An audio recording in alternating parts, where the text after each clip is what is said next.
Parthibai, just like you, we have another few international cricket stars. Somebody who I fanboy to. Anybody who you feel is the most destructive batter or the finisher in this tournament out of all? See, I've played a lot of cricket against Ross Taylor. The way he bats, he is that kind of a player. We've seen him hitting so many big runs against India, or when he used to play for RCB, or when he used to play for DC. So I've seen him scoring a lot of runs. Parthibai, do you realize that you have, done the wicket keeping in front of the best spinners out there? सबसे difficult कौन सा वो bowler था जिसके लिए आपको wicket keeping tough लगी? Anil Kumble by a distance. I've spoken to a lot of wicket keepers who have kept wicket to Anil Kumble, and everyone thinks that he was definitely the most toughest bowler to keep wickets. Obviously, the height थी, वो bounce उनको मिलता था. That pace was different. बाकी सबसे 10 kilometre ज़्यादा pace आती थी, तो वो that is a different thing where अगर आप ज़्यादातर medium pacer को पीछे खड़े रहते हैं, लेकिन अनिल भाई की pace almost 100 किलोमीटर 105 तक आती थी, तो आपको आगे खड़े रह के वो bounce था. I think that is why he was a very difficult bowler to keep wickets. But now that you say as a young player, let's rewind the time. While growing up, any such cricketer जिनको आपने बहुत admire किया है, आज भी look up करते हैं कि this was the reason why I wanted to be a cricketer? So there is no thought in my mind. There is no doubt. Definitely, it has to be. Parthibai, thank you so much for joining us. Right. Welcome to CLT10. सबसे पहले आप आ कहाँ से रहे हैं? Because I feel आप मुंबई से आ रहे हैं. नहीं, मैं बहुत लोगों को ये कन्फ्यूजन होता है कि क्योंकि वो कमेंट्री करते हुए देखते हैं कि स्टूडियो से बात करता हूँ, लेकिन मैं रहता हूँ अहमदाबाद में, तो मैं और वहाँ पे ही पला बड़ा हूँ, और उसके बाद क्रिकेट खेलने के बाद भी वहीं पे ही रहता हूँ. देखो brother, you know my confusion because you have been the face for us for so long, but we love you. And now talking about CLT10, सबसे पहले T10 tournament, then it's a tennis ball tournament and an indoor stadium. What do you have to say to that? देखो, जब retire हो जाते हैं ना, तो ये तीनों काम की चीज़ें हो जाती है. एक तो इंडोर स्टेडियम है, यानी एसी चल रहा होता है, तो फिर आपको धूप नहीं लगेगी. दूसरा 10 ओवर का ही मैच है, तो जब कर लो तो पता भी नहीं चलता. जैसे आज मैंने पूरे दिन पूरा 10 ओवर बैटिंग करी, तो मुझे पता भी नहीं चला कि हो गया ख़त्म. और टेनिस बॉल, क्योंकि टेनिस बॉल हम सारे खेलना स्टार्ट वैसे ही करते हैं ना, कि टेनिस बॉल, प्लास्टिक बॉल, उसी यही क्रिकेट पहले शुरुआत तो इसी से होती है. Right. तो फिर वो मज़ा अलग आता है. तो रिटायर्ड प्लेयर के लिए तो इससे बेहतर लीग कोई हो नहीं सकती. पर पार्थिभाई, रिटायर्ड किया करंट के लिए भी कुछ इंजरी की भी एक प्रॉब्लम बच जाती है, सबसे ज़रूरी. बिल्कुल. और जैसे हमारे लिए, लेकिन उसके साथ साथ जिस तरीके के प्लेयर्स खेल रहे हैं, ठीक है, जैसे हम रॉस टेलर और कार्लोस ब्रेथवेट और वो जो पुराने प्लेयर्स हैं जिसे कह सकते हैं, लेकिन साथ में जो दूसरे प्लेयर्स जो खेल रहे हैं वो बहुत कॉम्पिटिटिव है. मतलब जैसे अब ये टेनिस बॉल से हम खेल रहे हैं, वो लाइट टेनिस बॉल से, उससे यॉर्कर डालना बहुत मुश्किल है. उस पर वो उतना आसान काम नहीं है कि आपका वो यॉर्कर गिर जाएगा. हैवी बॉल से यॉर्कर आसानी से गिर सकता है. Right. लेकिन ऐसे लाइटर बॉल से यॉर्कर डालना बहुत मुश्किल है. तो जो आज मैंने वो स्किल देखी, वो बहुत मज़ा आया देख के. It's good that even this point in your career you're like getting something new all the time. क्योंकि आसान काम नहीं होता ये. एक तो ऑलरेडी यॉर्कर मुश्किल है, प्लस ऐसा बॉल है जहाँ पे हम बहुत बार देखते हैं कि फुल टॉस गिर जाती है. हमने आज भी बहुत बार देखा है फुल टॉस गिरी है, बट वो लगातार यॉर्कर डालना मुश्किल काम है. तो पार्थिभाई, इस पूरी टीम में या अभी जितने भी आप प्लेयर्स के साथ हैंग आउट करे हैं अभी तक टूर्नामेंट में, anybody who really surprised you with their presence और देयर परफॉर्मेंस? अब सी, एक दो नाम लेना ना थोड़ा सा मुश्किल होगा, क्योंकि मैंने उतना अच्छे से उनका अभी तक जाना नहीं है. लेकिन जो एक मैच खेले उसमें अभी सामने वाली टीम से खेल रहा है, जीत हैट्रिक ले ली, मतलब 3 यॉर्कर डाले हैं. वो 130-135 की स्पीड पे ये लाइट टेनिस बॉल से डालना आसान नहीं होता. राइट. तो वो हो गया. जिस तरीके से अब छक्के लग रहे थे, जैसे हम अनफॉर्चुनेटली हमारे अगेंस्ट लग गए छक्के ज़्यादा, but that's part of the game. But what was good to see that लोग मज़ा आ रहा था खेलना. That is the most important part. Parthibai, just like you, we have another few international cricket stars. Somebody who I fanboy to. Anybody who you feel is the most destructive batter or the finisher in this tournament out of all? See, I've played a lot of cricket against Ross Taylor. The way he bats, obviously, today it's six sixes in an over. He is that kind of a player. We've seen him hitting so many big runs against India, or when he used to play for RCB, or when he used to play for DC. So I've seen him scoring a lot of runs, and so it was good to reconnect again. And he's someone he was already playing another tennis ball tournament. So it seems like he's pretty much in practice. He's familiar with it. He has that advantage. Yeah. But when you say this, Parthibai, because you have shared the dressing room with the best of the best. Personally, as a 90s kid, I remember you from the days of Dada. Dada ki legacy thi, Dada ki kaptani thi. When you look back at that period, any such fond memories from that time? Yeah, I mean, great memories. And obviously now when I look at what I was and where I was before playing for India and now where I am. So obviously there is only one thing which I can say is, you know, always been grateful about my own journey. And plus, Rob, I think that recently when there's India England series was happening, I posted my debut inning where, you know, it was 19. It was only 19 run, but it felt like I've scored 100. But it was just, yeah, but that means a lot. You know, when I recollected and I saw the expression, that I actually didn't see it. You know, I saw the footage, and then when I saw the balcony where everyone was clapping, you know, everyone was smiling, and the way Nasir Hussain came in, Alex Stewart came in, and the way kind of you know, gestures which were shown. So that was brilliant. I mean, it was great to relive those memories again. But yeah, I mean, there isn't bigger honor than playing for India, and to do it for a longer time. You know, I always feel like, you know, always been, God's been kind and very grateful. No, Baba, you're being very kind. You're a great person and a great cricketer. But let me ask you, इस पूरे career में आपकी अगर 3 best innings या वो moments आपको describe करने हो ऑन फील्ड वाले, as a cricketer, as a wicket keeper, कौन से होंगे और क्यों? सी ऑब्वियसली पहला तो जब आप डेब्यू करते हैं, वो पहला टेस्ट मैच, वो पहला inning, I think that is something which you will always remember and always, that is something that's, it's a dream which you are living. As a cricketer आप शुरू करते हैं क्रिकेट खेलना ताकि आपको इंडिया के लिए खेलना है, and then you live that dream. So that is obviously very, very fond memory. And then, you know, playing against Pakistan, where I was asked to open, where I scored a 69 runs in Rawalpindi Test match, where I had a partnership of 129 runs with Rahul Dravid. Then he went on to score 279. We won the Test series first time ever 2-1 in Pakistan. Yeah, 2-1. We went in the Test series 1-1, and that was the Test match. So 309, Virendra Sehwag. That was first Test match. Yeah, that you was were there in the dressing I was there. I didn't get a chance to beat my bat, but yeah, I was there in that Test match. I played that Test match. And then we lost in Lahore, Rawalpindi, where it was a green top where Shoaib Akhtar was steaming and to score those runs. And one other memory would be from IPL, where, you know, there was 4 runs were needed of last ball, and, you know, 2017 IPL final where I did a run out of last ball. So those are the memories which always stays with you. One more, there is an IPL where MS Dhoni missed one, and it was 1 ball 2 run for RCB against CSK, you know, rivalry.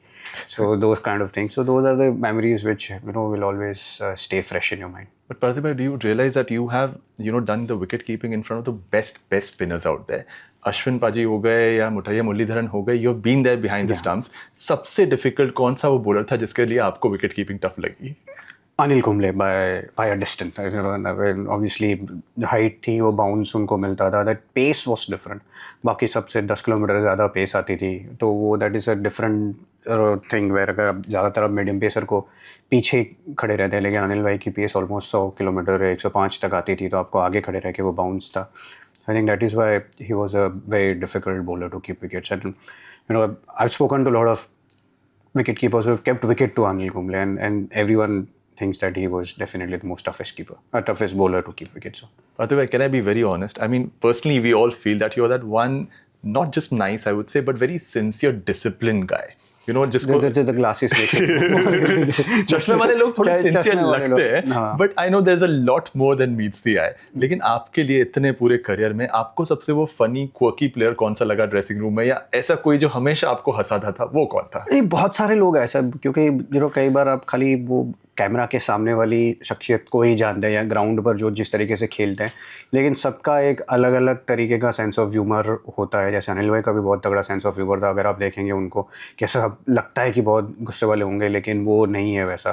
But बाकी तो good old Harbhajan Singh, Yuvraj Singh, this guys are always there in the dressing room, would always, you know, make sure that dressing room is chirpy. पर पाजी, इसमें मैं एक चीज़ और हमारे सन वीरेंद्र सहवाग जी की बात करूं, क्योंकि मैंने देखा है वो जब बैटिंग भी कर रहे तो गाना गाते रहते थे, जो रिकॉर्डिंग होती रहती थी. हाँ, वो सबका अलग अलग स्टाइल होता है ना प्रिपेयर करने का, कि आप, you know, as a cricketer आप जब बैटिंग करते हैं तो आपके दिमाग में एक चीज़ होती है कि आपको कुछ ज़्यादा सोचना नहीं है, तो आप किस तरीके से अपने आप को डिस्ट्रैक्ट करते हैं.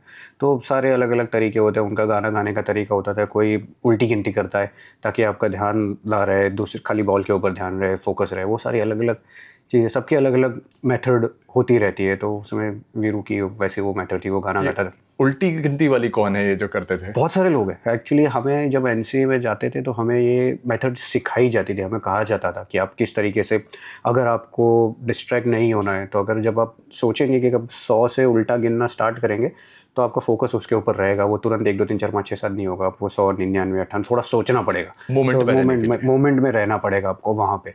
सो वो सारी चीज़ें हमें जब जब यंग होते हैं तो आपको दिखाई जाती है, बताया जाता है। ऐसे ग्राउंड पे कई बार ऐसे नंबर्स होते हैं, लेटर्स होते हैं, तो आप लेटर्स काउंट करो कि अगर नेशनल लिखा है तो N is 1, A is 2, T वैसा करके, तो that means you just these are the things which are been taught as a young player ताकि आप फोकस कर पाए। But now that you say as a young player, let's rewind the time.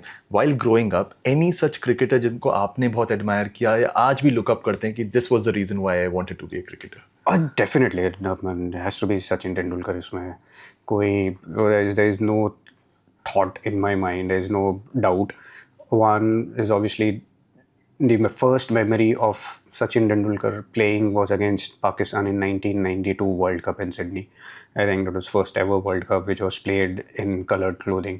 So that is something which is very very fresh, and that's when he scored a 50 also. He was man of the match in that game. Just showing off my knowledge, but that's the subtle comedy you're talking about. But yeah, that's when I realized that I also want to become a cricketer. I was just 7 then, so that's where the journey of the construction of becoming a cricketer started from there. The seed was there, planted there. Yeah. But I think I must credit you because you're also a man of many hats, not just a batter, but a wicketkeeper and a commentator, which I personally feel is another challenge altogether. तो commentary में आपको ऐसे कोई लगते हैं जो बड़े मस्त commentary करते हैं, यार इनकी मुझे सुनने में बड़ी मजा आती है? Actually, commentary भी सेम है, सबका अलग अलग स्टाइल है। शरीफा का अलग स्टाइल है, आकाश चोपड़ा अलग है, Irfan brings in a different thing altogether, Anil Kumble के लिए होंगे, सबके अलग अलग एक तरीका होता है, करे अलग अलग स्टाइल होती है।